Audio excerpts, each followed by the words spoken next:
So I don't know. I'd give it another year. I'd give myself a year to get funding, but ideally it's going to happen before spring. But I think after a year of trying to get funding for this project, another year to get funding for this project, I'd probably move on to something else. But there's plenty of different ways that we can get funding in.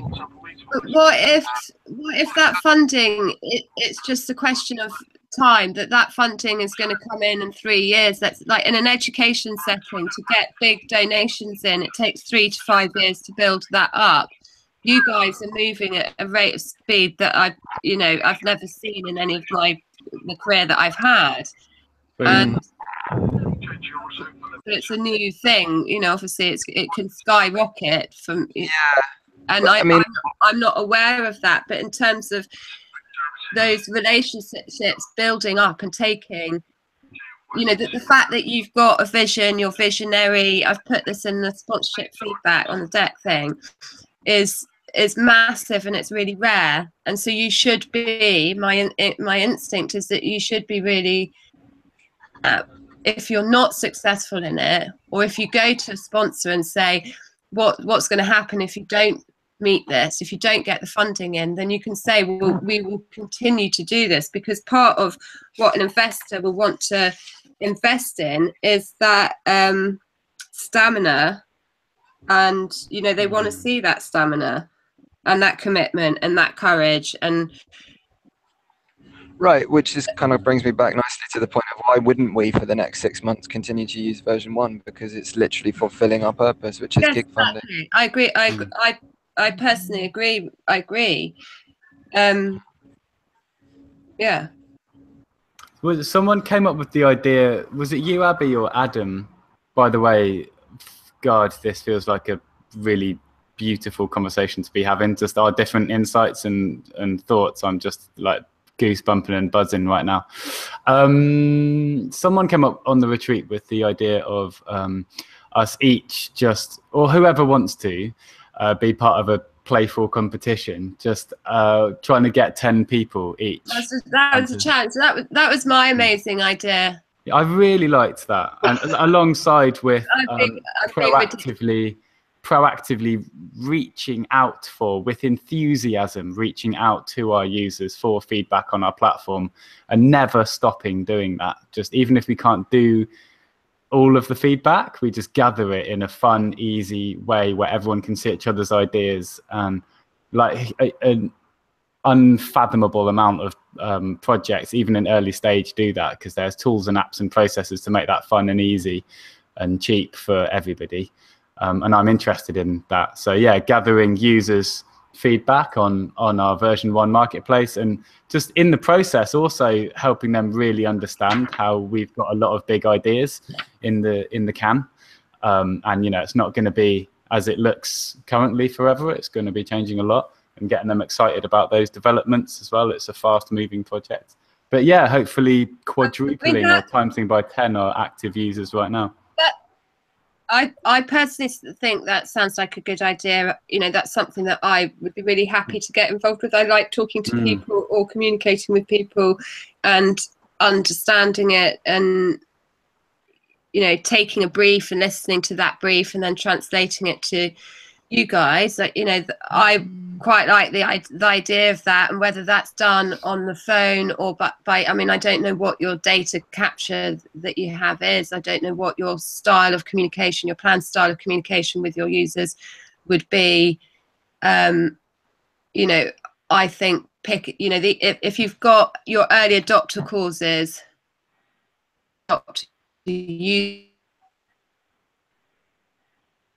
for a nurture by personal contact with the people at Dignity, they might want you and Luke and Pasco because you're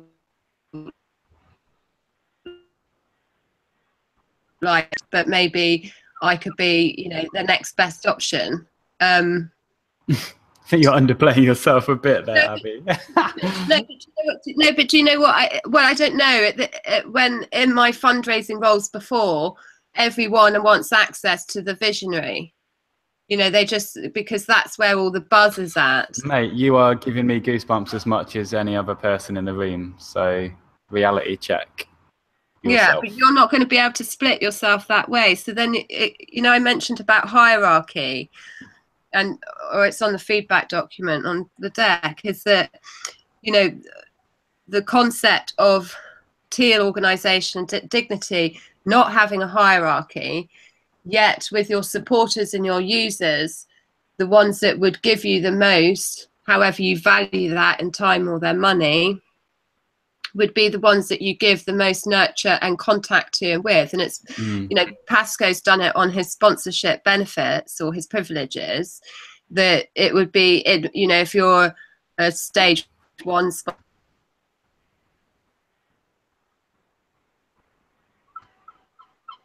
£10,000, if that to someone is giving 500. You cut out after the word stage 1 sponsor.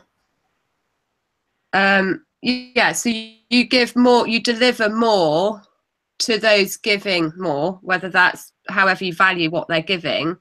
You would give more access to the inner workings of dignity, and that you're giving them more influence and power on shaping it because they've got more money, which kind of goes against the whole teal concept.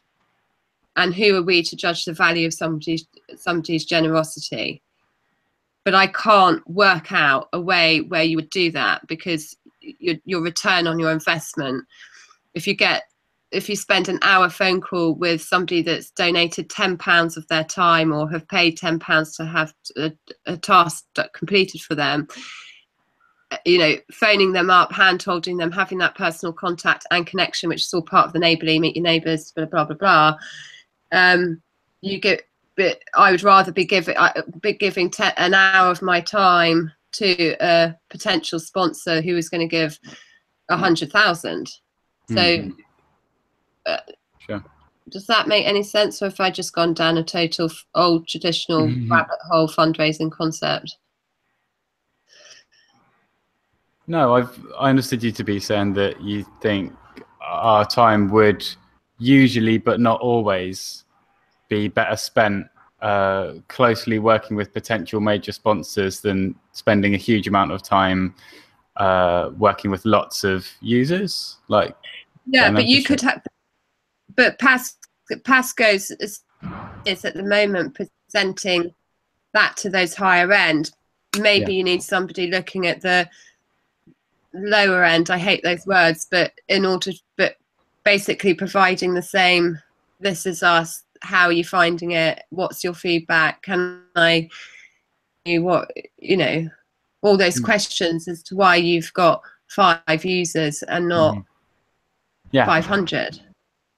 Yeah, because I believe we could have had like over 100 gigs by now. I don't think that was theoretically impossible. I feel like we've had enough contact online, offline with enough people for that to have theoretically been possible, in the sense that we've contacted that many people and explained the idea to them well enough for them to understand the concept, and they've got needs and they've got skill offers, and yet somehow it hasn't converted. So yeah, I feel like there's a universe of creative opportunity, strategic and creative opportunity in raising our current conversion rate with our current marketplace, and I would love to problem solve that. And you've come up with some great ideas around that already. I mean, I think all of us have Adam's thing of like Facebook planting in different groups where people are already specifically asking for a skill locally and just hijacking that a little bit. Yeah, I think there's so many different things we can do, and charities that we're wanting to fundraise for are holding all kinds of events all the time. I feel like we're barely scratching the surface, and it could be really fun. And just all of that, getting out on the streets and actually connecting with real people, getting them to actually use it is really the heart of all of it for me. So yeah. Does I mean, what does Ellie think about that? Is she there? I am here. Yeah. What are your thoughts on it?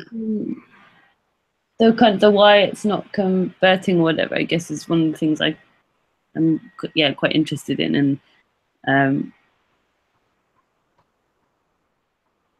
would like to. That feels like a place where I could put energy into, probably, talking to people as to what, you know, why that is or isn't.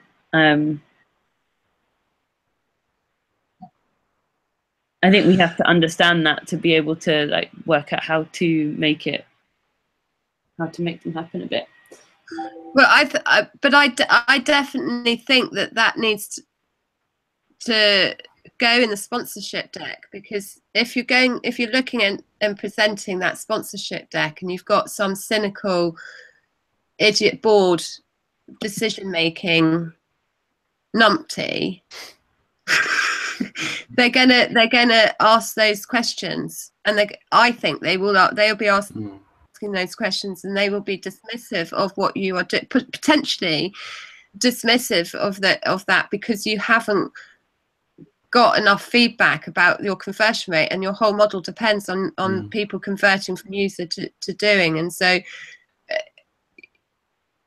I don't know, that would feel what I would want to do is not necessarily I think I put it in my comments, is not to, was a comment about we've got, you know, in 4 months we got just 5 gigs have raised £240.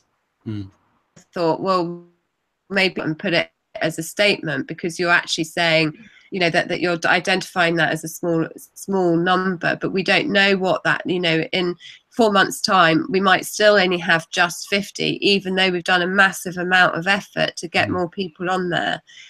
And as somebody that would be wanting to give, you know, £500,000, what the stumbling points are, what are going to be the challenges in getting those people on board. And unless you do it in version 1, then how can that inform the bid or any questions that they might have around that?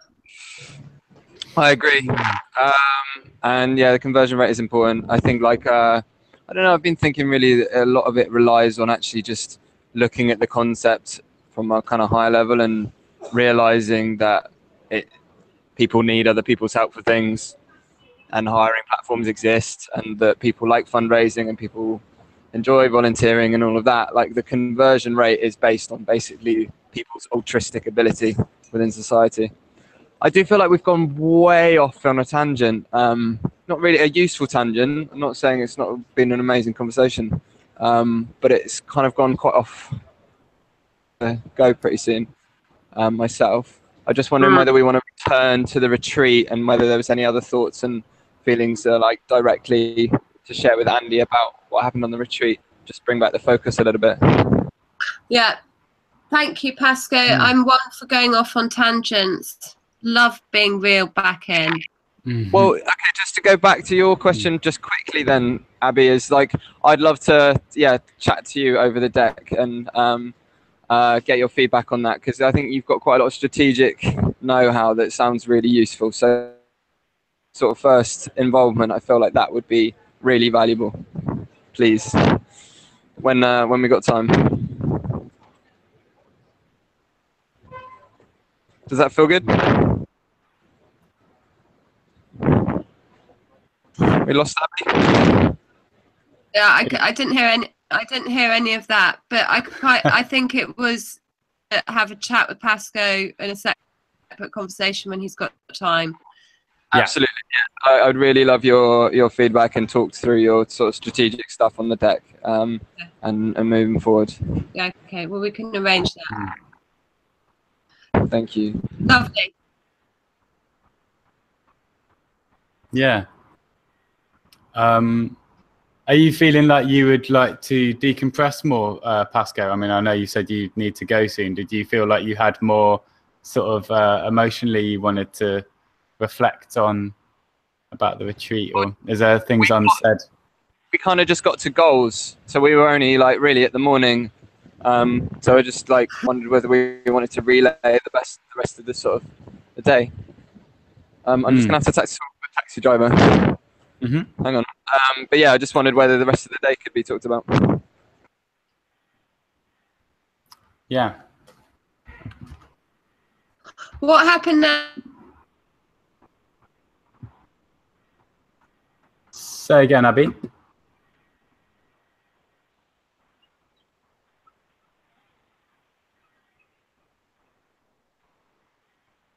What was that, Abby?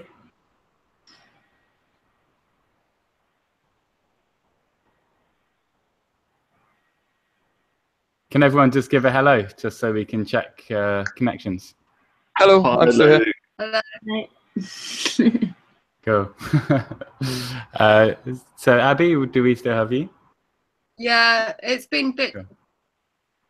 That's cool. That's cool. Yeah, Pasco, like me, I did go with Andy through the pictures, so he does know. Yeah, we got into what should we pay ourselves. The next walking thing was pay as you feel cost coming out of hires and do as halves, and so he knows that. And then I mentioned that we chipped away into like actual doing the self-management as well as talking about it and actually like cracking on with some tasks. And that was most of it really. Okay, great. And Andy, what were your thoughts on like how much we're paying ourselves? Does that feel? I mean, it's kind of what we, I guess, originally. Yeah, I don't know if do we have time now to talk about it or not. Yeah, I feel that so yesterday we were talking about paying ourselves office space and what we were going to be doing, and it feels like we've touched on the what we're trying to achieve, and it just feels like there's some big questions at the moment. Do they have to be answered now? No. I think with everyone needing to go, just if there's anything else that came up at the retreat that anyone wanted to talk about, then we could do that. But otherwise, we can pick up again next year, I reckon.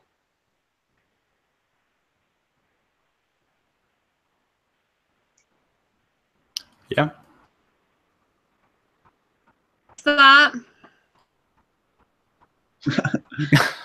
I was just saying,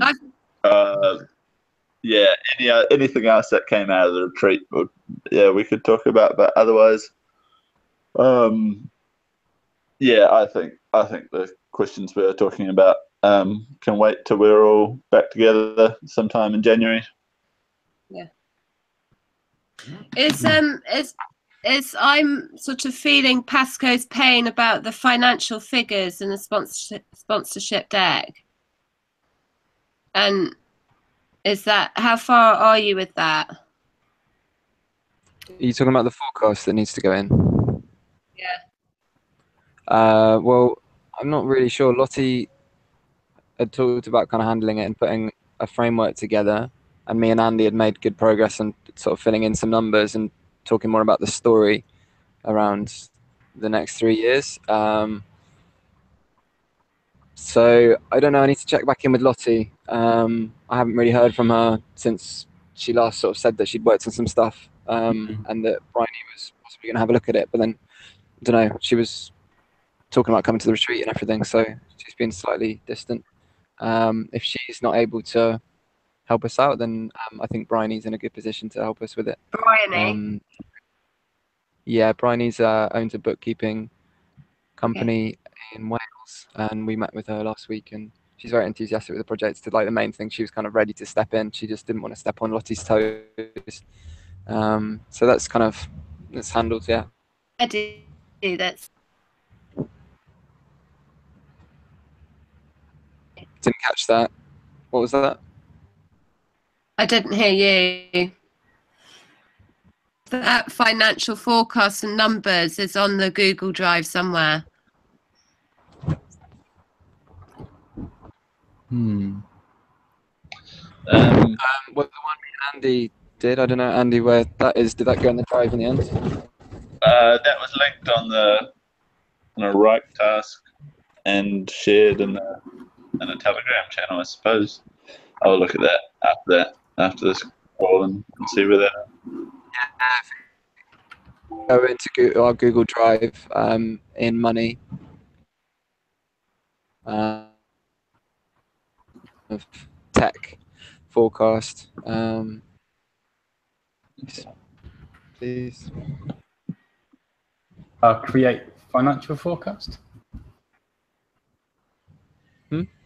Is But it it's more of a tech There it is. specific line and forecast, and yeah, it's kind of it's more storyline because it's just a rough. It's not like an accounting sheet at all by any means. Really, it's just a rough what this might cost at this amount. That's why like deciding the payment per hour is fundamental, because it depicts the majority of our costs. Yeah, exactly. So is that planned to be like a financial spreadsheet type image? Absolutely. Well, not on the deck. No, decks very much will be how it is at the minute in terms of like cost, revenue, income, and that's it. And that's like what was advised. Yeah. And we will have a financial forecast to be able to give people like to sit behind it. Yeah. I was about to put on the cost, turnover, revenue, whatever the third one was, I can't remember. Was a bit more clarity as to what that incorporated. I know it makes sense, but anyway, I'll put it on that feedback if you want me to. Yeah. I want all of your feedback, on that, rather than kind of any of you for bits and pieces. If you try and give it to me verbally, it's not gonna. Yeah, I'll put it on that Google thing. Wonderful. On that Google thing. I will one day keep up with my terminology. Promise. Oh man, you've done very well adopting our numerous unusual protocols, apps, practices, culture. I think you're very okay. So what's Abby. this screenshot? Development forecast 2017. Oh, yeah, this is a photo that someone, Pascal or Andy, took of their conversation about tech roadmap forecast. Finances. Yeah. So this was just the first year, but then we did year 2 and 3 on an actual spreadsheet, which I think Andy is putting in Google Docs, hopefully.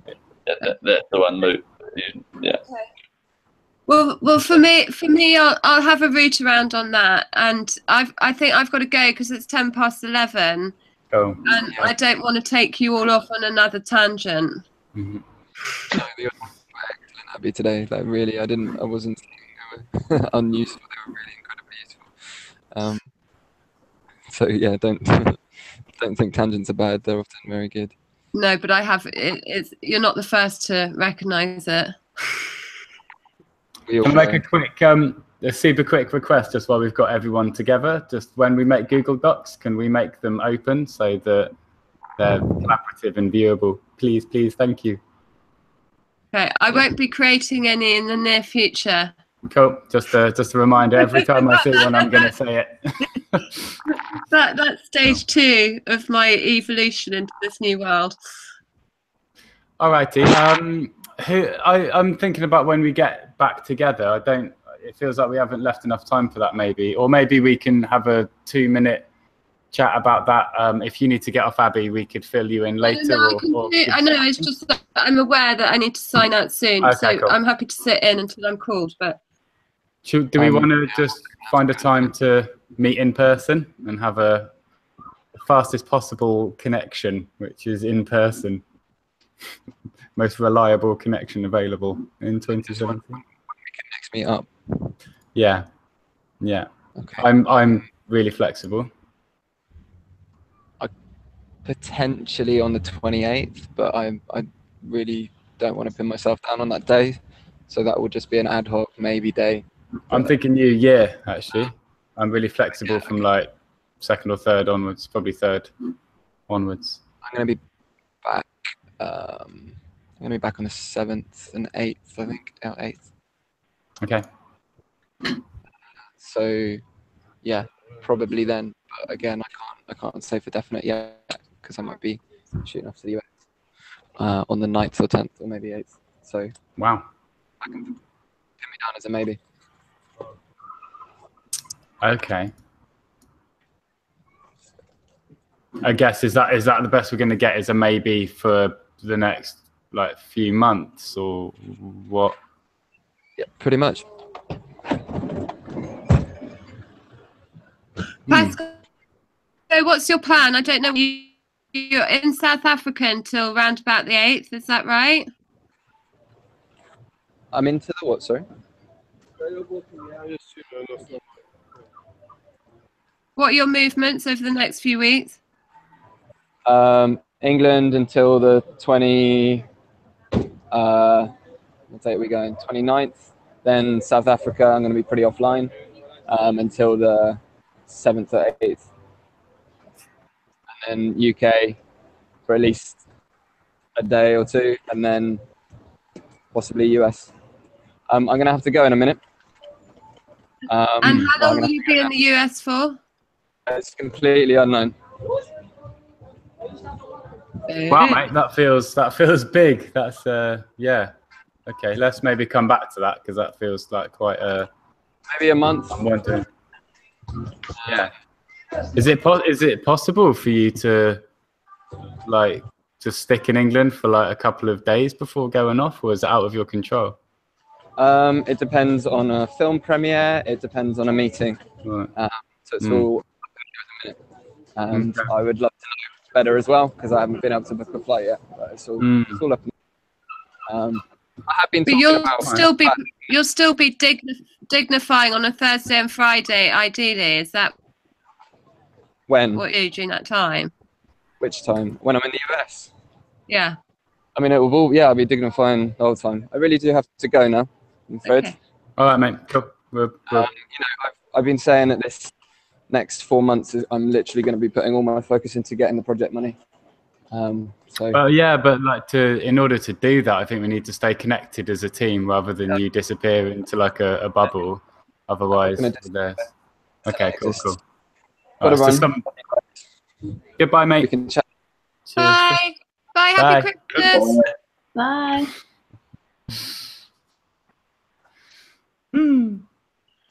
Alrighty. So I guess should we just work out something on Telegram, a date, and then maybe that sounded like the maybe was around the 8th or 9th. I guess if we just pencil something in 8th. Yeah, should we just pencil in the 8th and just keep that as our intention, and if anything comes up for any of us, especially Pasco, just keep each other in the loop, but have that as a target for meeting in Brighton. How does that sound? Yeah. Yeah? That works for everyone's diaries? That's a Monday, January the 8th? Yeah. At what time?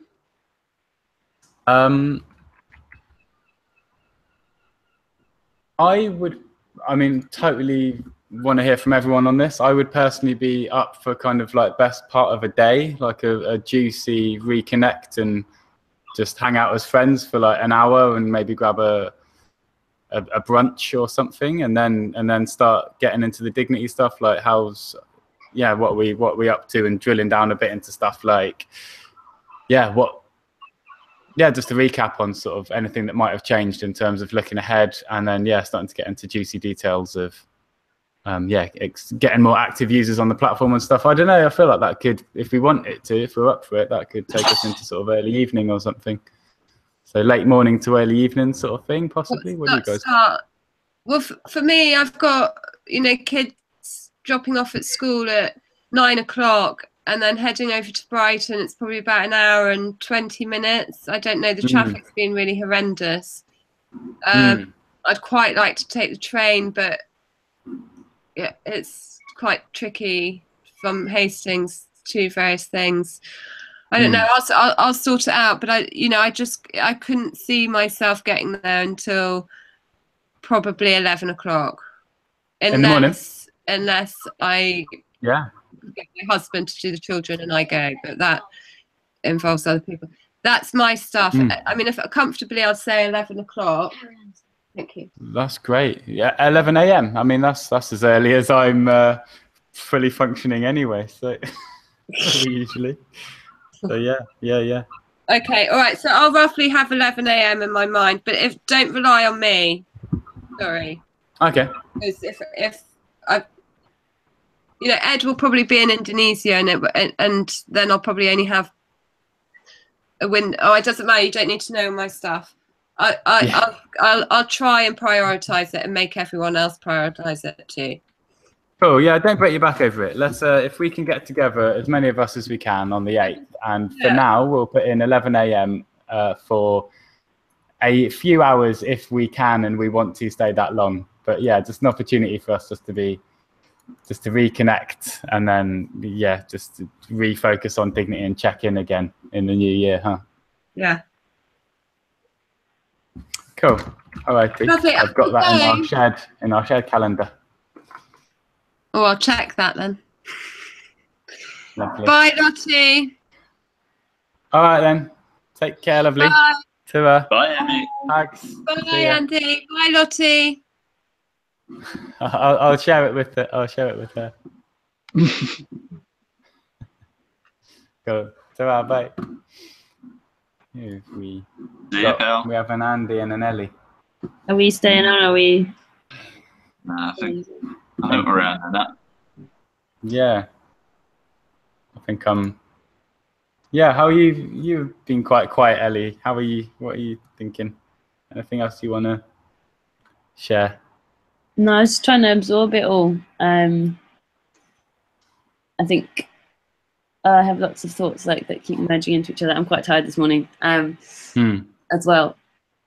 Yeah, just kind of hearing big questions and uncertainties, which I think is kind of stressing people out in different ways, and could kind of hear that in conversations. And I think then,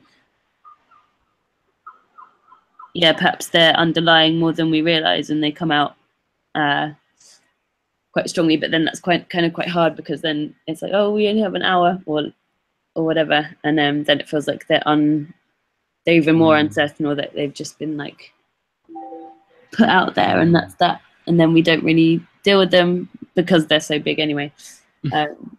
And I think it's coming up to Christmas, and that makes it really hard as well. So I guess I think it's good to voice them and to know what they are, to kind of then go away from them and let go for a few weeks, and then maybe come back. Huge. That's a really good insight. Those little moments when your microphone becomes unmuted, Ellie, and you share that something like that little nugget with us. That's big. I really look forward to those moments where I'm like, yes, Ellie's going to say something. I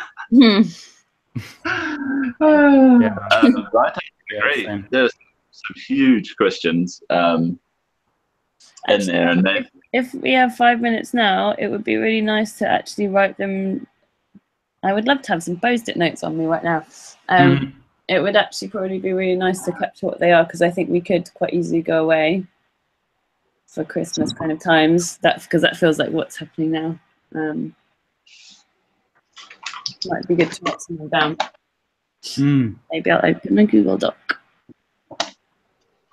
I'll just scribble them. I'm not in a rush.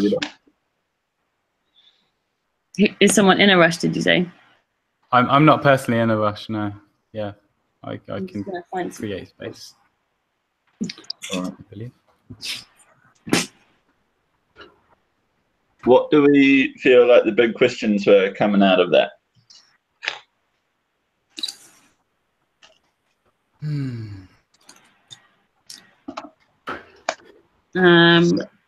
Not at the beginning. I don't really know where to start, but one I heard from Abby, which was around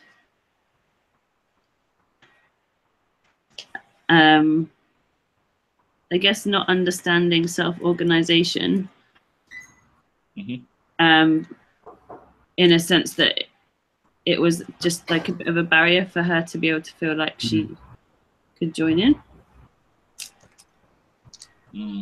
Yeah, that's.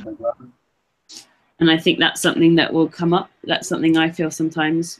I think, maybe Andy, you have, because you have a very specific skill set, and there's something that you can produce or offer. I think if someone's like that, that makes it very easy. But then I think that, people more Abby and I feel it to some extent, and yeah, some others, like it's hard to know what to be useful in or how. Yeah. And I appreciate completely what the self-organization is, but when you're kind of dipping in and out, I guess. I wonder how much this is to do with self-organization. A lot, I suspect, and how much it's to do with how infrequently we are together as a team. Yeah. I feel, because my suspicion is that compared to like most companies, we spend an extremely small amount of time like together as a team, like checking in what we're doing, like spending a full day chipping away at stuff, returning to it straight away, picking up where we left off the next day, you know, chipping away at it again. Not necessarily full time, but you know, if we were doing something along the lines of our Thursday, Friday, even if each of those were like half days, or we just did one of them, or like anything along those lines. I'm not suggesting that that is necessarily realistic for most or maybe any of us right now, but yeah, I think self-management is definitely a part of it. And if we did have a sort of strict hierarchy and we just dished out tasks from, I don't know, let's say me and Pasco to everyone else, that obviously it would be different. But I think that's going to be a huge element as well. I think the self-management is almost a default. I think once you're aware of it as an option, it becomes almost a default. I think especially if you start in that kind of culture, once you are working frequently on things. Yeah, that's a good one, and it's one that we've heard as well. I think we got that at the session with Julia and Veronica was well. That was something from Adam and Matt and myself as well. It was like how best to be involved, like what some little bite-sized dignity stuff that we can be working on in these small time frames that we have available. So that's a really good one. How to be useful with self-management. And that came from Abby, but felt elsewhere. Other questions? Was there any questions around the first version, or do you think that that was one of the things that we came to a bit of a consensus on, that we do actually feel like the first version is something that we are advocating, that we, you know, this is what we want people to be using because it shows our support for the platform, and it's about proving the idea, not just in terms of technology, but with the user base as well. We all kind of felt that, didn't we? By the end. That felt like a pretty clear and, for me, actually really powerful, beautiful thing out of that video call just now. Like, actually, I felt a lot of alignment over us understanding and agreeing on what we want to do with version 1. It felt like all of us seem to be, I don't know, maybe I'd like to hear more from you actually, Andy, still on that, because I feel like you more asked the question than sort of gave your view on it. But but should I answer that now, or would you just before I kind of share my understanding of it. Okay. Yeah. From a technology perspective, I'm hesitant to push out something that doesn't attract. I think there is a counter argument, is what I'm saying, that I don't think was necessarily talked about, and that the idea of pushing out a platform that's not ready and maybe doesn't have the best chance of attracting the kind of users that we want, that there might be something in it. It's almost the expectations on what people expect from technology now is at such a high level that while it's a beautiful idea to say that, you know, the concept is what's important, I think making it easy for people to become part of Dignity and do the hiring and process is really important. So maybe we just didn't have a sort of balanced discussion there, but I don't know the answer. I'm just wondering if there is something to be said for having a platform that, I was going to say best represents us, but that's not right. Just having some. I'd have that. Yeah, it's something, I don't know, that facilitates it. the Dignity process of fundraising as best as possible. You know, like if you compare like the workflow of dignityplatform.org to that of Simbi, Simbi's a lot better. Like just so much. And yeah, I don't know. So my view would be, I think there is an argument on the other side of waiting till we have a platform that we have, I don't know, this utopian second version. But that maybe. How likely are we to be able to ever build that second version if we can't show through going the extra mile in terms of maybe sitting with people, holding their hands, or ideas we haven't even thought of yet, maybe to get people to use this version 1? Like if we don't have more of that to show, is our group feeling not looking like it's going to actually be quite a struggle to build that version 2 marketplace and get the funding to do that if we can't show more evidence? Because like I'm quite available now. Like I've felt a bit like, I'm not saying it's good or bad or whatever, I don't necessarily want to go into that, but like for whatever reason, I've felt my reality recently in Dignity has felt quite a lot like I'm almost not allowed to, or it's bad for me to do anything except work on the promo video, and that is like a really bad headspace for my creativity and my inspiration and motivation and stuff. But I'm really glad to have done the promo video now, and feeling like quite free and liberated to kind of return to what I'm most like drawn to, like, which is often multiple things at the same time. So yeah, I've personally feel quite motivated to make potentially some quite cunning improvements to the version 1. That, yeah, I agree with what you're saying about it still probably being a pretty far cry from Simbi, and of course, like there's loads of people who like the idea of Simbi who look at it and go, oh my god, it's too complicated, or like, you know, and that's already happening with Simbi. So like, that's going to be happening with our version 2, let alone currently with our version 1. So yeah, I am seeing and feeling that. But I guess while the motivation is in some of us, any of us, to try and improve it and just also get our users to feel heard and just keep those relationships fresh with charities and causes, I think, rather than like delivering something already, you know, very matured, that they didn't have much of an opportunity to kind of have a voice in. I think it'd be quite exciting to check in with a lot more charities and causes and say, hey, we're working on this, what do you think? And then they can see some of their feedback and ideas in the version 2 that we build.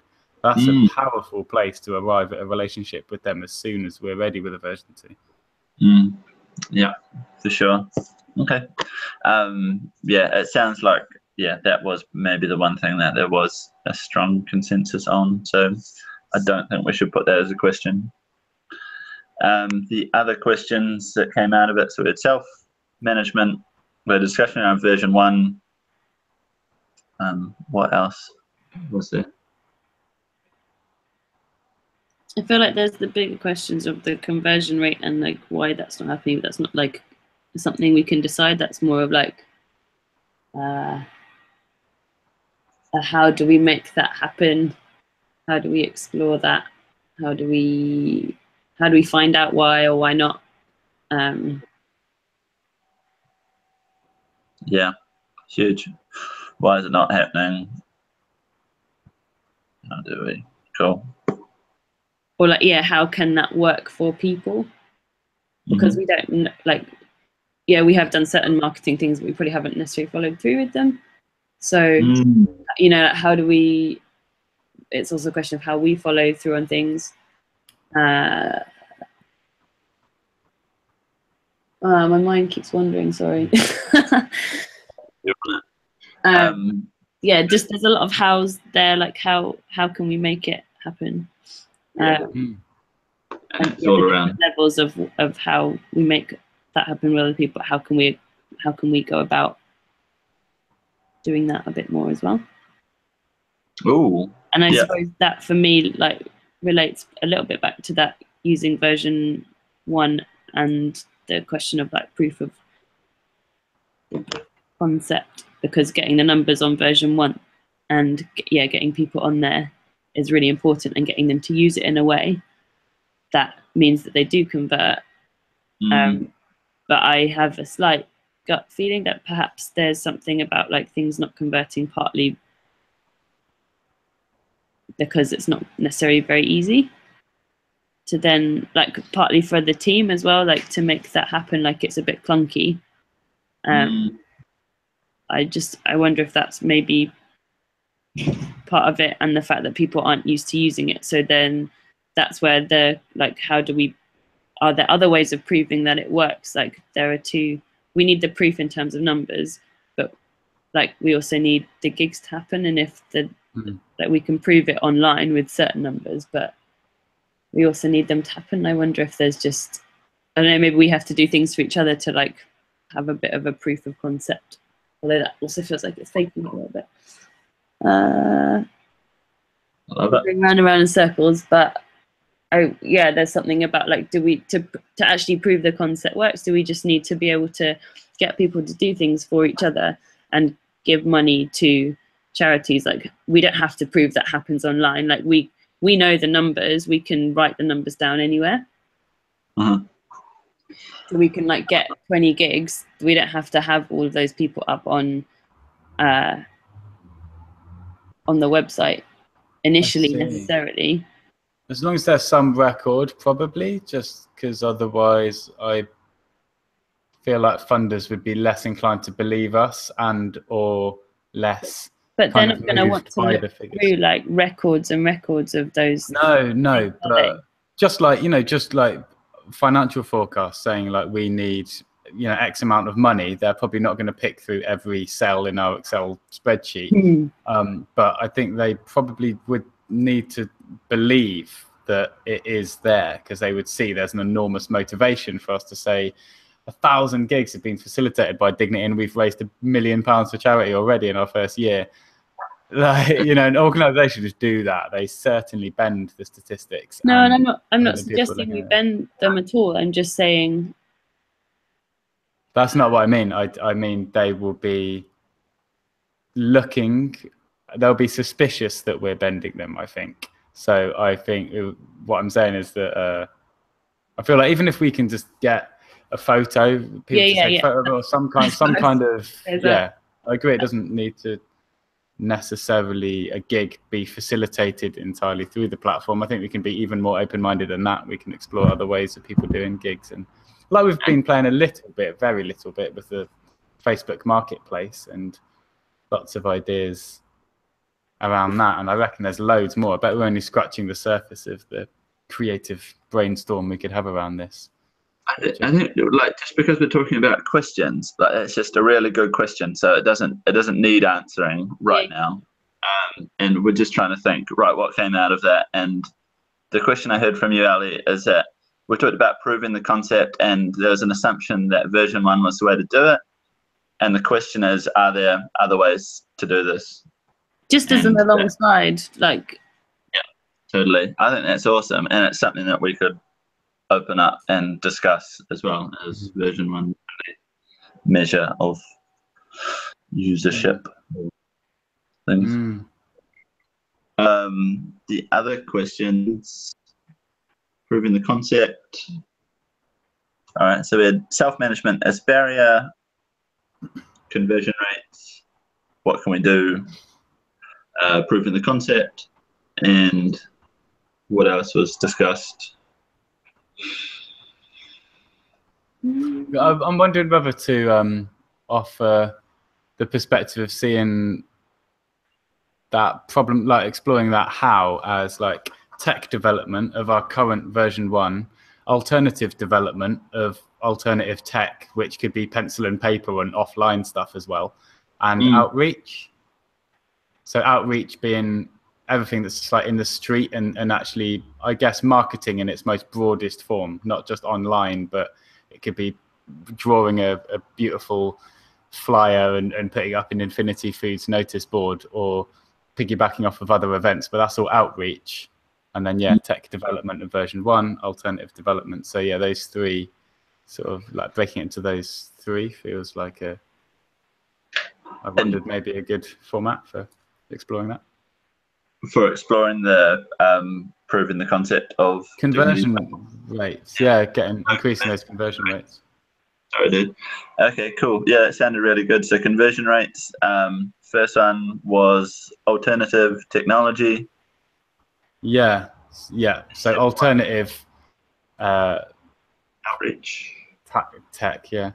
Alternative tech, current tech. So that'd be like improving our current version 1, and outreach. Those three. Cool, man. What do you reckon? Does that feel like a sort of helpful lens to look at brainstorming that through? Yeah, man. Yeah, that's awesome. Did anyone feel any questions coming up?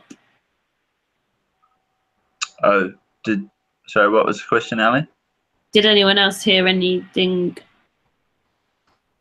to explore more, like a theme or a or a question or something that was there? Yeah. Was there any questions around funding, do you guys think, around what's happening there? I'm just sort of trying to think now what was said. And the way I hear the discussion of the funding is, I think Pasco's taken it on, and I feel like he's taken it on. I might be using stronger words than I quite mean, but like there's a tiny element I hear in him that is like a bit resentful almost, that he feels like he has to do this, or that like he wants to, and he's like motivated to do it. But I think like almost within this like perhaps like desperation for it and like need for it and exasperation at the same time. And I think this probably comes from like how much he's worked in the last few months on it all as well, is probably that maybe he's not communicating fully on it, or he's like a bit too close to it. And I don't think I think he's got a very strong vision of things, and I think he finds it hard to listen to the other points of view on it, maybe. So like we're going to get all this funding is one thing I hear from him, and then there's the kind of, there are other scenarios in that, like what if we only get half of that or a bit of it. I don't know if he fully listens to those, and I think that makes it then harder to talk about. I kind of feel like there's quite a big tension in that. I don't know. And I feel like we're always cut off a bit on those conversations. Like, for example, today when he had to go away, or I guess that was a tension I felt yesterday when we were talking about. Was it yesterday? Not yesterday. Tuesday. When we were talking about how much we're paying ourselves and all of that. I don't know what the question is, but I feel like there is tension there. I feel that there's 3 questions in there. Funding, one was what happens in alternative scenarios. So you said, what happens if we get all of the funding, what happens if we get some, and what happens if we get none? And actually, I think those are really important to look at scenarios, because we can go in with a deck, and I think this needs to go in the deck probably, and I haven't looked through the deck, so it might be there. But when it comes to like financial forecasting, like if we get all of the money, this is what we'll do. We're aware that that might not happen, so there are these other scenarios that we should think about. Like, what if we get half of it? This is that scenario. This is what will happen, and this is our plan given that scenario. Love it. Which I think we kind of spoke about at some point before. I feel like that came up when we were down in HSS like a month ago or so. when we first started looking at numbers and figures of people. So yeah, sorry. No, I'm still on what you were saying before. So you talked about scenarios on what could happen, on different outcomes, and then there's also Pasco and the way that he's feeling towards it, and that do we need to maybe have is there a discussion that needs to happen, do you think, around don't know, I'm thinking of a question, how do we open up this funding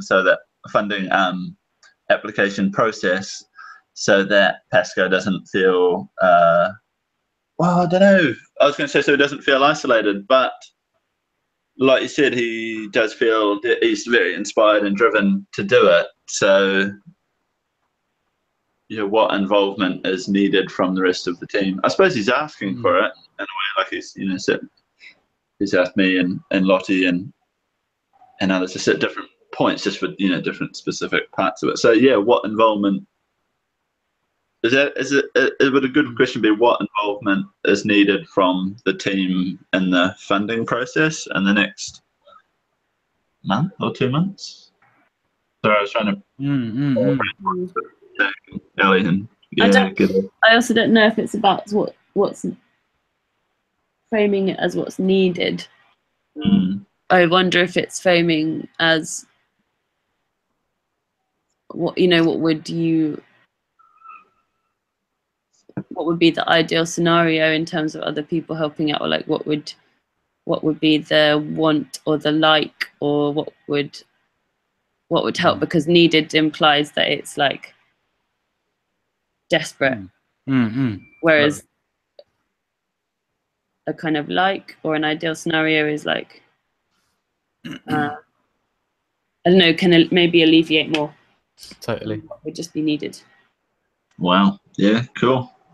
What do you want because from team and funding process?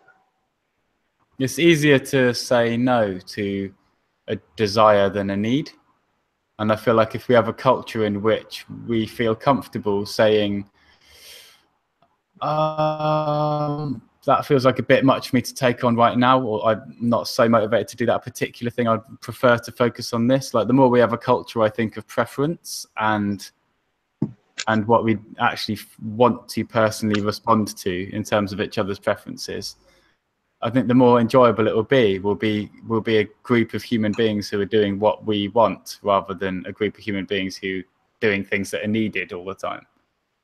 And actually, I think we'll probably find that what is needed is a group of people doing what they want. Cool, man. Love it. Yeah, we don't need to pretend to be hand to mouth on every task. Like there's a bunch of things we could do at any point in time that many of them would be a really effective use of our time, and yeah, some of them we would really love to do more than others, and I think that's important too. There is a thing around Pasco's vision for me, like it's half of why I love the lad, not least as a collaborator, and it deeply inspires me, and I'm learning a lot from it. And then also, he does just have a very unusual way of visioning things that he wants and reaching for them. Hugely ambitious, hugely bold, confident. And it's amazing, and it's beautiful, and it's such a gift in dignity. It's also a challenge, I think, because it is unusual. It's not where a lot of people are at. Not to say that other people aren't ambitious, but I have no doubt that I am an ambitious person. Yeah, I'm certainly ambitious, and I do feel like sometimes I would enjoy more space being opened up for just bringing everyone a bit more into a vision, rather than kind of like just saying this is the vision. And I don't know, maybe it's to do with questioning a vision being more invited, even welcomed, like concerns or feelings, like dubious feelings, being actually invited into the room and almost celebrated, because actually it's deluded to collude on a vision, I think, by silencing and ignoring your concerns. I think if they're there and you're like, I don't know if I completely can see this as much as you can, like if that happens, then I think actually stop, create space for those doubts, bring those doubts in, like listen to them, rather than sort of drown them out with a louder fanfare of vision. Yeah, man, cool. What, with that sentiment, what shall we, what's the sort of outcome there? Because that's a really awesome idea you're having. What's the outcome? Is this something specifically with Pasco and the way that we are collaborating on certain visionary ideas, or is it just more of a culture, or like what should we do? Is there a question that we need to discuss as a team? Is there some talk we need to have, or something, or is it just well, so like that feeling, I think, attaches to, I mean, it does feel a bit familiar kind of popping up, and as I say, I'm not being polite or something, like I am totally inspired by it, probably more than I am stifled by it or whatever, but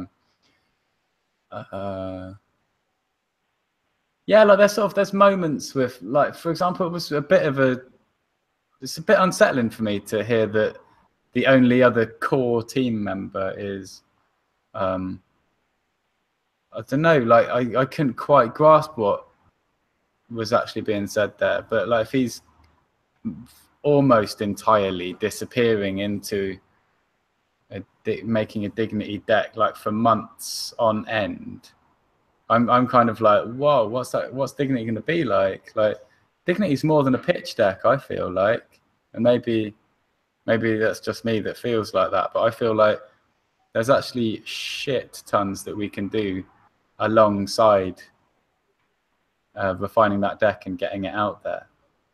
And yeah, like we can just be meeting people in the streets. I feel like we're so far from running out of ideas. Maybe I'm just an ideas guy, but like I feel like there's a exploding tin of ideas just like bubbling away of like just ways that we can get people just doing dignity platform, like version 1 marketplace, as we were saying, like offline, like more with stuff with the whiteboard in the street, which actually was quite effective in some ways, like Facebook plant, I don't know, loads of different ways alongside that. And I really want to feel like a team and that we're like connected. I think that's probably my single biggest desire, is that to feel like a solid team, like coming together frequently, you know, as much as possible, where we all know kind of what's going on, and I see that beautiful magic of people just finding, without even almost noticing, just finding their role in, I want to lead this task, I want to lead this thing, I want to speak up when I feel a doubt or an idea or a vision. I'm going to speak up, my quiet voice is going to be heard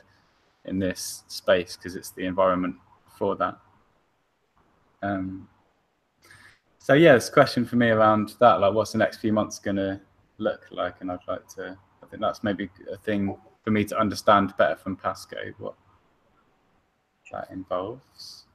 Okay. And then what we want to do during is, because yeah, he said it himself, like he's all or nothing. He's got one track minded when he works on something, and thank God, because I'm a big influence in dignity and I'm not one track mind. I'm like the opposite. So I think that's going to be a challenge, but it's certainly going to be a strength if we can, those traits can complement each other rather than contradict each other.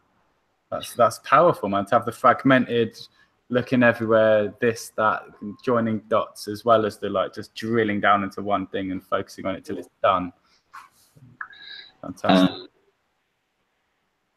I always love hearing your thoughts and feelings. And in a situation like this, I just wonder how much of it is related, to Pasco.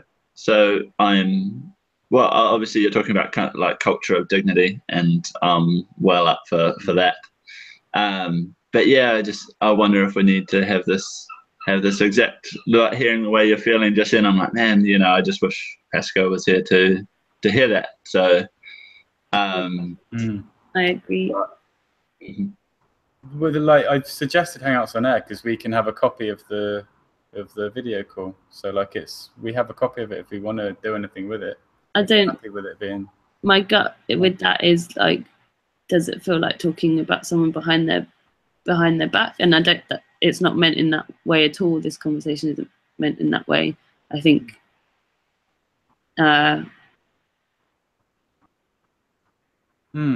feel like it would be, because it's really, like you're saying, it's so amazing that there are these really different sides of both of you and everyone. Like that's not limited to just the two of you or like anyone at all. But I think, I guess like hearing the way Pasco is talking about certain things and then hearing you there, I feel like there are some, maybe some tensions, which as much as you might talk about them in person, like maybe just the two of you. I don't know. Would it help to have a conversation where it's, I don't know, almost like mediated? That's the wrong word. Yeah. Like, do you know what I mean? Like to. Yeah, a third external set of eyes on. Yeah, I don't know if that's like making things bigger than they need to be.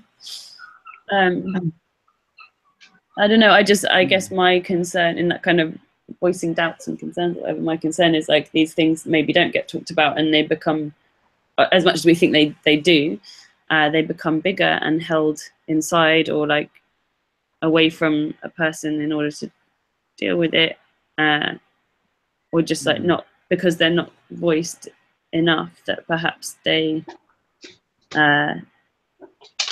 become less understood and then become like bigger things of tension. I think that is very, very common amongst most friends and collaborators and family members, etc.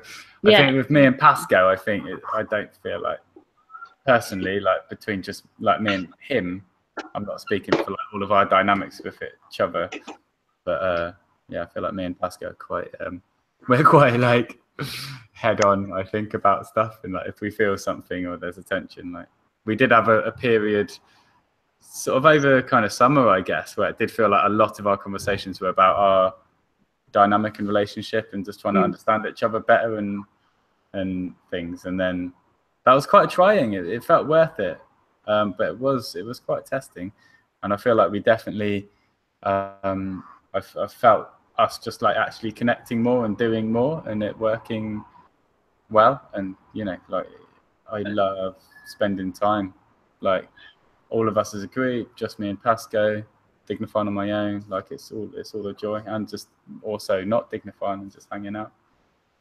So, yeah. Oh man, even just that, I really hear Ali on what she's saying, and even what you just did just then was that you feel that your relationship has a lot of understanding, and that is cool. And maybe it's even just worth saying that to him, and just checking in that you're both feeling the same about that. And I think there'd be a lot of benefit to that, but that's not really for me to say. If I could retract that last comment about there being benefit, I would. I just that wasn't supposed to come across like, I don't know, patronizing or whatever it might come across with, or like a criticism of things. I guess there's just, I don't know, every now and then I hear tensions, and I guess I don't deal well with tensions, so it's probably coming from a place of like my uncomfort with certain things that I hear. I think I'm quite that's interesting, susceptible to those kind of things. So maybe I pick up on things early. Maybe it's just like, oh God, like worries in me. But like, that was just. Have you guys felt sort of uncomfortable from like me and Pasco kind of locking horns on things, or like butting heads a bit, or whatever you would word it as? No, not really. I suppose the bits that make me feel uncomfortable are like, just if anyone doesn't feel like they are, like if someone comes across as being stressed out, or like they're a bit fed up with something, or I think those are the things that I pick up on more at like individuals, rather than like how partly how relationships are. But I've never felt uncomfortable in that, because I have no qualms or no doubts that like the conversations that you guys have are, you know, like what you were saying then, about you guys are fine, and like you know the ways you work. So I suppose it comes down to like more on an individual level. If someone's not happy, I pick up on that. And I suppose those are the moments when I'm like uncomfortable, in the sense that I'm like, oh, what can be done to make that person feel more okay and not stressed or not upset or not hurt by something, or not whatever that may be. If that makes sense. Yeah. Cool. We'll bring it into, yeah, sort of questions around that, or things that we want to come out the other side with this. So yeah, it's probably not something I'll write in like a write task or something, but yeah, if you want to have a chat with Pasco on one-on-one, or with all of us or whatever, then do that. And if you don't, then that's totally fine as well.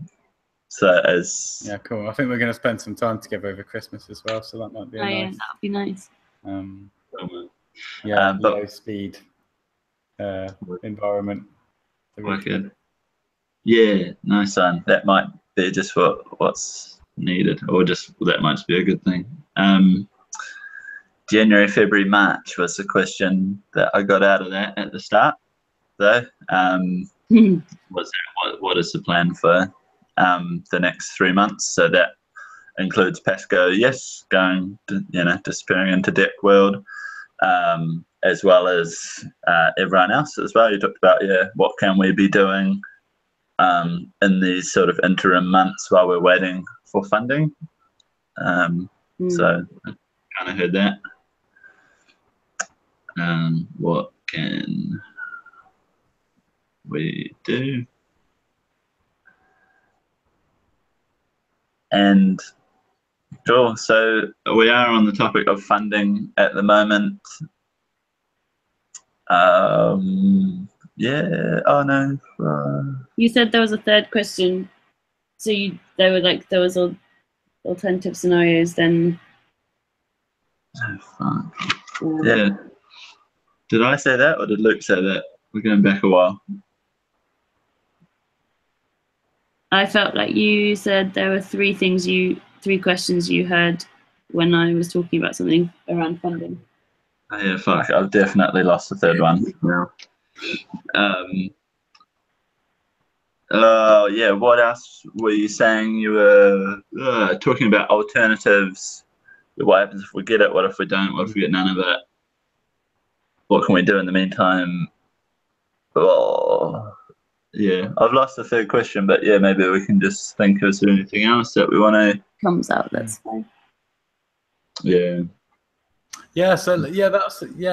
So I remember on the retreat, Pasco saying about being quite, well, just totally all or nothing with the funding, and that's kind of come up in this conversation. So like him saying that it's like all of it, it's like large amount of money. Like large is subjective, but I guess if you're comparing it to other socially focused startups with a large tech element, with our size team, with our kind of backgrounds ish, very broadly, it's shooting very, very high. And so yeah, Pascal. So there's some clarity there, at least, like that Pascal wants to put in around a year, he thinks, to get this. I guess I think I'm gonna keep. I mean, yeah, there's just more to talk about, I guess, isn't there? Because like I'm still up for doing more traditional than that, I guess, in some ways, funding applications like to organisations that could be quite trailblazing and pioneering, like Shuttleworth Foundation and stuff like that, and some of them quite large amounts of money, but just kind of funders, I suppose, as opposed to kind of corporates, because there's every shape and size and type, isn't there? Like, but yeah, where you do an application, I guess, of some sort, probably. But yeah, so I'm going to keep my eyes open still to those. But yeah, so different eventualities. Like, so I don't know. I don't feel like we've necessarily all had much of a space to explore that conversation. We haven't created ourselves much of a space to discuss. Like, do we all share this feeling of the all or nothing thing, or like, most of us feel like we do want to have a plan B where we get half that money or whatever amount, whatever percentage of it, and actually that would be good enough to move forward? Or would we just go, nope, turn that down? Yeah. Not interested. It has to be the whole, Yeah. whole massive thing. That's a really good question as well. I think that was definitely in the conversation with mostly between Abby and Pascal. Obviously, we were all there, and I've just used your word, different eventualities. Never actually used that word before, I don't think. So I'm pretty pumped on that. So maybe that Pascal just doesn't want to proactively seek out any alternative eventualities, or if he's haggled down, he'll just be like, no. And maybe, just for example, that could still work with any of us pursuing funding, whereby this is a maybe, not a definitely, but maybe it could still work with, if any of us do feel motivated to bring in some amount of funding, as long as it doesn't undermine, what each other are doing. Like if I can bring in 10 grand, in February, or 40 or 20 grand, whatever, like maybe, I'd like to know if that kind of actually disrupts the plans. I mean, I'm assuming it obviously depends on what that's tied us to in terms of our obligations in delivery, but potentially it could be not a lot. Another really good question. So let's just pick that up as a team, and all of this stuff that we're talking about. So yeah, what's our all or nothing, our sort of contingency plans, and I'll put in other people's contributions, I think I heard there. What else can we do to bring in any other forms of funding, big or small? I feel personally pretty comfortable with that on funding. How do you guys feel? Do you think there's any other big questions around funding in the next few months? No. Yeah. The only other thing around funding actually that I just thought of was when Abby was talking about kind of the time of like 3 to 5 years for certain things, and that she's never seen anything almost be this ambitious or this fast. So I did just think maybe that's another thing to hold in that, is like, actually, are we thinking too short term, like to get a certain amount? Do you see what I mean? Definitely. It's just something to like hold in there. Like that for me, it was like a really interesting insight. I was like, I had no idea that things could take that long. And if things could take that long, that has to be one of the eventualities that we think about. The scenarios. Yeah. So it's kind of a question around time frame, is it? Yeah. Called time frame. Because we can make things up, but we're all pretty, I would say, inexperienced in those kind of things in terms of how they come through or whatever. I know I am. I can't speak on everyone else's behalf, but that's the impression I get. And so when Abby said that, I felt like we were all a bit like, oh, okay. Yeah, No totally. idea. Yeah. That's a really good one. Yeah, time frame that we're looking at, considering this project. With it. I just don't want them to be in conflict, like us going, that is what is normal or what is currently happening, or, you know, like 3 to 5 years, like that is the standard thing. Like, just I want to stay visionary and ambitious, and I feel like we totally can, and we can create this reality, but I just don't want to be naive to the rest of the realities out there. Yeah, exactly. And, you know, to the point where we don't even know what the standard is, like 3 to 5 years. Like, I'd rather know what we're actually accomplishing with our ambition and our vision. Like, if we're not even aware of the context, the mundanity of it, the bureaucracy of it, like how it actually works, and proactively choose to research and understand it to an extent, I don't feel like we really appreciate what it is that we're creating, let alone how to actually pull it off. That's a really good, yeah. I don't feel like we've covered much. Andy, last night we were chatting about regarding money and stuff, like team, and like full-time, part-time involvement of teams, or like size of the team, sort of thing. Yeah, I realized pretty quickly during the call that I just didn't feel like it was the right time to be opening up that. Oh, it's just we're too big, and there's too many of us, and too many tangents, and I don't know, it's sort of my like tendency, like to kind of control a discussion or keep us heading towards something. But it's wise, mate. I think that's wise. And yeah, and the call I kind of gave up. Like, gave up on that. I didn't give up on the call. I was like, right space for it. So I was like, fuck it, let's just talk about it later. And you suggested a date, which was really helpful. So I'm just going to put tech forecast questions around that. So I can ask my questions and everyone else as well. And I'm going to put in Jan the 8th question mark. So I suggest we talk about that and everything else on this day. So like, just quickly on that, just I've felt a bit like in the past when we've had meetings, I maybe would have liked more of a sort of clearer co-creation for how, like, what we're talking about, because it's very easy for, like, if I call a meeting, I'm just like, oh, we're meeting tomorrow, and there's nothing like concrete in the agenda. Like, should I just bring stuff, or I bring just ideas and float them? In which case, maybe they'll just get like accepted because, I don't know, maybe I'm giving too much weight, for example. Just making sure that gets in there, for example. Like, I want that to not get assumed that isn't an important thing. I want that to definitely at least have a strong opportunity of being in there. Yeah, cool. It should definitely be in there. In terms of like having, so you mentioned co-creation, and you mentioned sort of something, things that you need to talk about. So if you have something within you, then that needs to be talked about, and that's important to let people know. Is that sort of what you're saying? That, hey, I have a thing that I need to, and I want everyone's like input.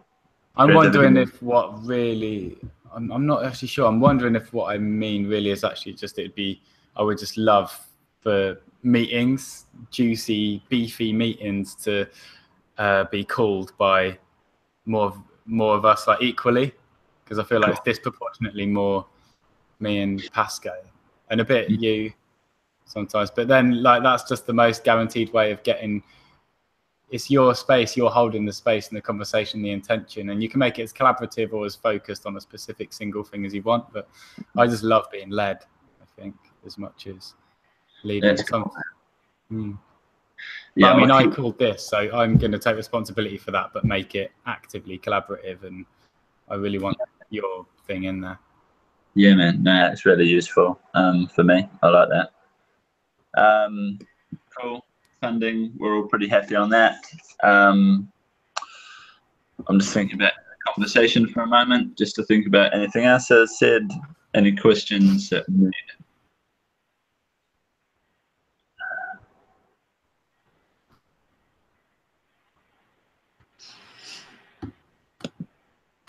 No, I'm pretty happy. I think that we've got some good ones, and it's mostly around funding our involvement in the next 3 months, from everyone from Pasco to small bite-sized things, and what are the outcomes of that funding as well, success, failure, or part success. Yeah, cool. Have we done quite well, do you guys think? Yeah, I feel like we've captured the things that that I was hearing and more, so that's really good. Cool. 3 things. I really like what we're doing. I really like how we're doing it. And I really, really like you guys. Yeah, I would say that feeling's just really mutual on both of you. I just feel really nice, like with this. Check it as like your video and Ellie's photo, like interchange on my little phone screen. Nice. I will third that all of those 3 things. No, you said. Yes. Right, Frenzies. Okay. So this was recorded, but I'm going to leave it. But like my sort of default thing with that is like, yeah, I'll just leave it unless we like agree something to do with it. I can also trim it down if we want to like just have the middle bit and share that with like Adam or anything or whatever later. We can explore it. But if there's some bit of that we want to have some record of, it's an option anyway, so it's on there. Cool, man. Just be unlisted in my YouTube profile. But yeah, that's always why I suggest Hangouts on there, because then you just never know what's going to come up, and if there's people there who can't come, then it's nice to have the option to be able to have some or all of it to share if we want to. But yeah, I think I want to sit on that, and it may be a maybe or a no for you guys anyway. That we can just catch up on Messenger or whatever and decide. By default, I'll just leave it offline. Awesome.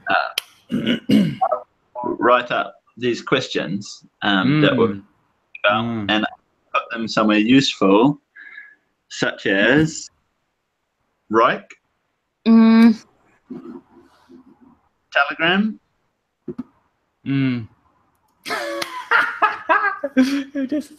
I feel like they'll get lost in Telegram.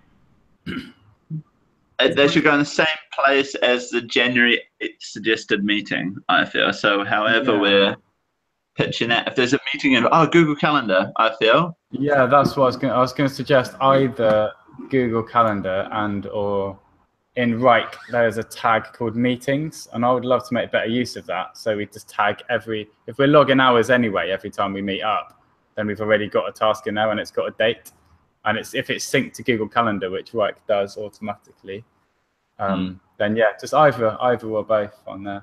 I feel like I would like to play a bit more with actually using the meetings thing on Reich. But yeah, there's some way of kind of sticking our ideas so that when we have the event, we've got a potentially co-created thing anyone's able to chip into. Yeah. I just thought because my head is always just thinking if I'm logging time on it, there's going to be a task there anyway. It just seems like the obvious place to avoid duplication. But yeah, cool. Yeah, man. Nice. Any of them? Ciao, Belle. Luke. Yes. Ali, did you ring Parks this morning? Sorry, this is fully tangential now. This is just me and you, isn't it? Yeah. I'm gonna probably need to head off. Grace and bless your departure, Ellie, before me and Andy get into house things. I'll see you after Christmas then, isn't it? Yeah. Wow. Happy Christmas, everybody. Yeah. Have good times. Yeah, you too. That's soon. Like it. All right. This Bye, is what hugging the microphone sounds like.